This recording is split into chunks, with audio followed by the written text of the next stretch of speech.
بسم اللہ الرحمن الرحیم نحمدہ ونصلی علی رسولہ الکریم اما بعد۔ اللہ کا فضل ہے، احسان ہے کہ اللہ پاک نے ہم لوگ کو اپنے گھر میں بلایا اور بلاتے رہے، اور رمضان کا مہینہ دھیرے دھیرے گزر گیا، چند دن اور رہ گئے، اور ہر ایک کی کوشش ہے تقریباً کہ ہم باقی راتوں میں کچھ عبادت کر لیں۔ ہر ایک یہ چاہ رہا ہے، جس سے جتنا ہو رہا ہے کر رہا ہے، جو ہو جائے اس پر شکر ادا کیا جائے کہ اللہ اتنا آپ نے کرا دیا، جو کبھی نہیں ہوتا تھا آپ نے رمضان میں کرا دیا۔ رمضان میں بھوکے بھی رہنا ہے، جلدی اٹھ بھی جانا ہے، بہت مجاہدہ کرنا ہے، لیکن آپ نے کرا دیا۔ غیر رمضان میں مجاہدہ نہیں ہے، باقی رمضان کے علاوہ بھی ہمیں جن کاموں کو جس وقت جیسے کرنا آپ کو پسند ہے، خصوصاً نماز مسجد میں جماعت کے ساتھ پڑھنے کی توفیق دے دیجیے۔ تو ایک بات تو یہ ہو گئی کہ اس پر شکر ادا کریں گے تو انشاءاللہ نعمت بڑھے گی۔ دوسری بات یہ ہے کہ جو کتاب میں لکھا ہے اس کا مفہوم یہ ہے، جو عشاء کی نماز جماعت کے ساتھ پڑھ لیتا ہے اور پھر فجر بھی پڑھ لیتا ہے، دو نمازیں پڑھ لیتا ہے، تو اسے پوری رات کی عبادت کا ثواب ملتا ہے۔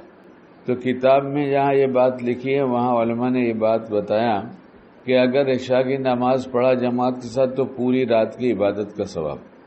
اور فجر پڑھ لیا تو آدھی رات کی عبادت کا ثواب، یا یہ لکھا ہے کہ فجر رات کی پڑھ لیا تو آدھی رات کا ثواب، فجر پڑھ لیا تو پوری رات کا ثواب۔ تو اس کو علماء نے ایک رات نہیں گنا، کہا 1.5 رات کا ثواب ہے۔ اللہ کی ذات سے امید رکھنا چاہیے،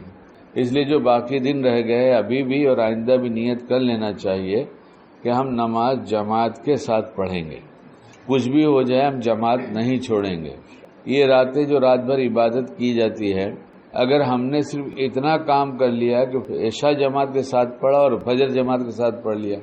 تو یہ ثواب اپنے کو مل جائے گا۔ اس کا مطلب نہیں کہ مل جائے تو ہم سو جائیں گے، نہیں، یہ تو ایسی راتیں ہیں جاگنے کی، جس سے جتنا ہو سکے اس میں اول وقت میں جاگ لینا چاہیے تھوڑا جلدی۔ بعد میں آدمی نیت کرتا ہے جلدی اٹھیں گے پڑھیں گے تو اس میں سستی ہوتی ہے اور شروع میں بشاشت رہتی ہے، اور رات تو مغرب کے بعد سے شروع ہو گئی، مغرب کے بعد سے ہی بجائے کچھ کرنے کے ہم عبادت میں لگ جائیں کہ جتنا کھانا پینا جو کچھ ہے کر لو جلدی سے، اور جب تک پڑھ سکتے ہیں تو پڑھ لیں۔ تو عشاء کے بعد رات کو اگر 11 بجے تک جاگ رہے ہیں تو 11 بجے تک میں بہت سارا پڑھنا ہو جائے گا۔ نفس کہے گا نہیں ابھی جلدی سو جاؤ، اور رات کو ہم 3 بجے اٹھ جائیں گے، 2:30 بجے اٹھ جائیں گے، وہ بہت مشکل ہوتا ہے۔ جو مسجد میں رہتے ہیں، اعتکاف کی حالت میں رہتے ہیں یا عبادت کے لیے مسجد میں پڑے رہتے ہیں، ان کے لیے کچھ آسانی ہو جاتی ہے، گھر پہ نہیں ہوتی۔ اس لیے یہ بات کہنا چاہ رہا تھا خلاصے کے طور پہ، جو ہوا اللہ اسے قبول فرما لے، جو غلطیاں ہوئیں اسے معاف فرما دے، اور ہمیشہ کا دیندار بنا دے، اور ہر نماز جماعت کے ساتھ اہتمام کے ساتھ پڑھنے کی توفیق دے، اور جو ایام بچے رمضان کے اس میں خصوصاً بہت اہتمام ہو کہ ہماری تکبیر اولیٰ نہ عشاء کی چھوٹے اور نہ فجر کی چھوٹے، اور جب یہ کر لیں گے ہمت تھوڑی سی اور کر لیں تو 5 وقت کسی وقت کی نہ چھوٹے، نیت کر لیں، کوشش کر لیں۔ اللہ بہت دینے والا ہے، اللہ ہم سب کو بخش دے، ہمارے جیسے بھی ٹوٹے پھوٹے اعمال ہوئے قبول فرما لے اور مہربانی کر لے۔ ہم پر حالات ہمیں پتہ نہیں، ہم اپنے گھر پہ سو رہے ہیں، جس کے گھر اجڑ گئے، جن کے گھر میں اس وقت سایہ نہیں ہے، جو باہر فٹ پاتھ پہ پڑے ہوئے ہیں، ان سے پوچھو ان کا کیا حال ہے، تھوڑی دیر تصور کریں نا، یہ ہمارے ہی ہیں، اللہ کے بندے ہیں، ہم بھی اللہ کے بندے ہیں، یہ ہمارے نبی علیہ السلام کو امتی ہیں،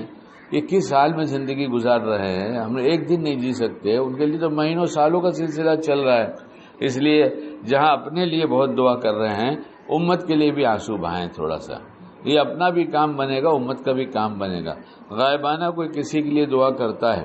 اللہ تعالیٰ اسے قبول فرماتے ہیں۔ مانگنے والا کیسا بھی ہوتا ہے، اگر اس کے پیٹ میں حرام مال نہیں گیا ہے اور بدن پہ حرام کپڑا نہیں ہے تو پھر کسی کے بارے میں وہ دعا کرے سب قبول ہو جاتی ہے، اس کے حق میں بھی قبول ہوتی ہے۔ اللہ ہم سب کو کہنے سے زیادہ عمل کی توفیق عطا فرمائے۔